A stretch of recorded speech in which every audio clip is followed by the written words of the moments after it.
Hello, this is Assembly Member Richard Barnbrook, British National Party.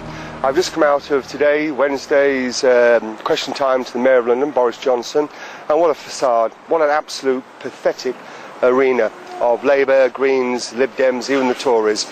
They're putting forward questions to the Mayor which are really quite insignificant. Is this bendy bus going to go here? Is this bendy bus going to go there? So after about an hour of pathetic little conversations, like a menu in a restaurant, starter questions, I put forward the meat and two veg question, all about the violence and crime, gun and knife across the streets of London, which is escalating out of control.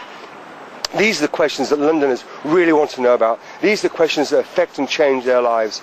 And the thing here was, there was no holding back. They thought they'd be allowed, or they would stop us putting forward formative questions by integration this, integration that, diversity this, multiculturalism this, multiculturalism that, society is really quite nice, what a utopia, all working well. Nonsense. 50% of the knife crimes and gun crimes in its capital city are done by African Caribbeans, and they only make up 9% of the population. What did Boris Johnson say? This smells of racism. It wasn't racism, it's racial concern towards the majority of the people in London, having their lives kept safe by the police. And Boris couldn't do anything. The dear old chairman of the Assembly, the lady's name I can't remember, banging a gavel away like nobody's business. But my answer went straight across. Boris, do something about this or it's going to affect your term in office. We cannot have our community being attacked by a minority. This is black on white crime, and also black on black crime. It affects the whole community, even young black families. You don't create a title, Operation Tyrant, unless there is a reason to do this. And it's the only crime element in London with knives on a community that actually has a title against black on black. This is nonsense. I will keep hammering on behalf of all those people that voted me, and all those people that abstained from voting, not believing a difference we made. I am making a difference, the British National Party is making a difference, and Boris Johnson and all you other Assembly members, wake up and smell the salt. Forget about the bendy buses, just bring your bus in, but while at the same time put more focus on the real issues. Knife crime and gun crime is spiralling out of control. The British National Party's video magazine FSID is a monthly roundup of party reports and events. 2008 has been a spectacularly successful year, and FSID always features on-the-spot reports from the regions and speeches captured for posterity. Together they make a valuable archive of party history. Freedom, security, identity, democracy. Always entertaining, always informative. Our trained video crews are expanding, and increasingly we have contributions from professional broadcasters. All monthly back issues of FSID are available online. And now, the Red, White and Blue 2008 2-disc promotion DVD is also available. A celebration of the British National Party's most successful year and a glimpse of the year ahead. Packed with amusing and informative clips, order your copies of FSID and the RWB 2008 now. FSID, the British National Party's monthly DVD video magazine. On Saturday, the 20th of September, in the city of Stoke, the British National Party held a demonstration and mass leafleting campaign to bring awareness to the injustice served by authorities in the handling of the murder case of Keith Brown. Earlier in the day, masses of BNP supporters from across the country gathered together at one of 10 pre-arranged rendezvous points in the city. From there, they talked to key wards with highly successful Justice for Keith Brown leaflet. All throughout the day, the media's presence was noticeable and the day's events seemed to gain high coverage by the press. No doubt we'll be let down by the BBC and other news outlets yet again. Leafleting straight through to just past 2 p.m, more than 500 BNP supporters then converged on an open piece of land next to the A50, close to the city centre, where they held a half-hour-long demonstration along the street.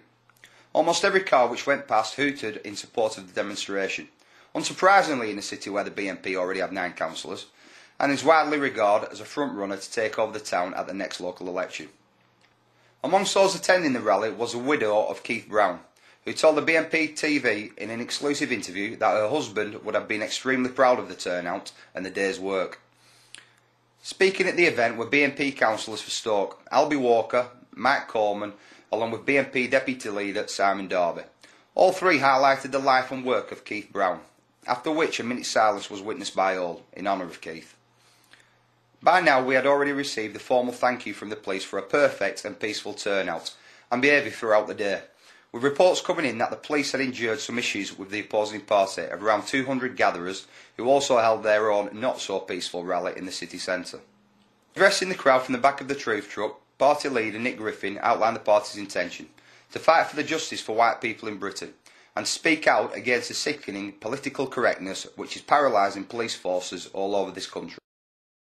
But we've got people from all over the West Country, people here from Norfolk, Assembly Member Richard Barnbrook and other people from London.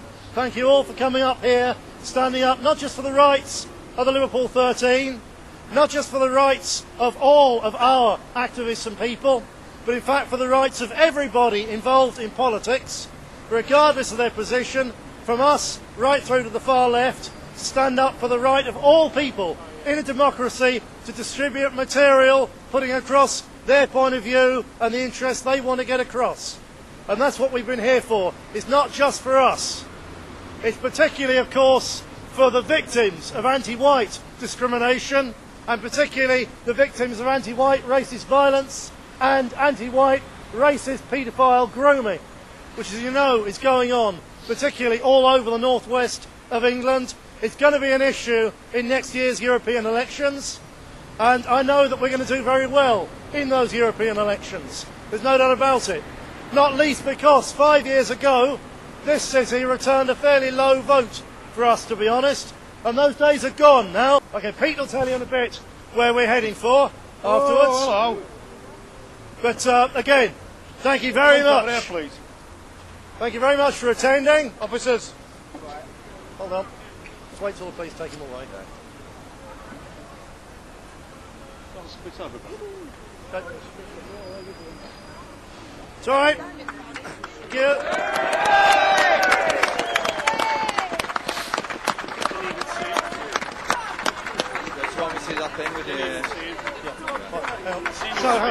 All right. People, please.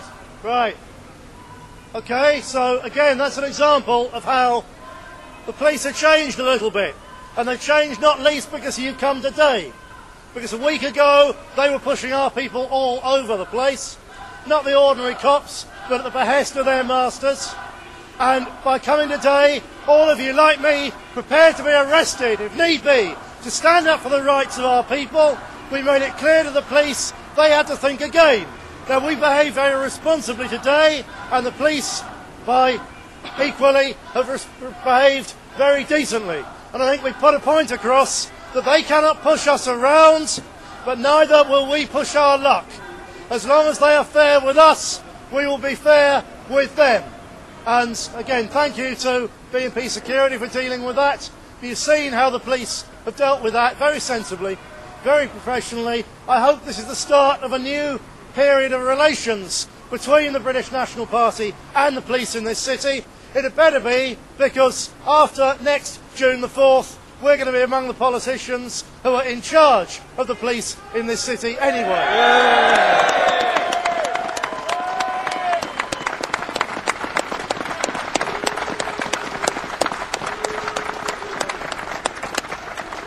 But whether we are or whether we're not, at least today the police have behaved absolutely impeccably and professionally.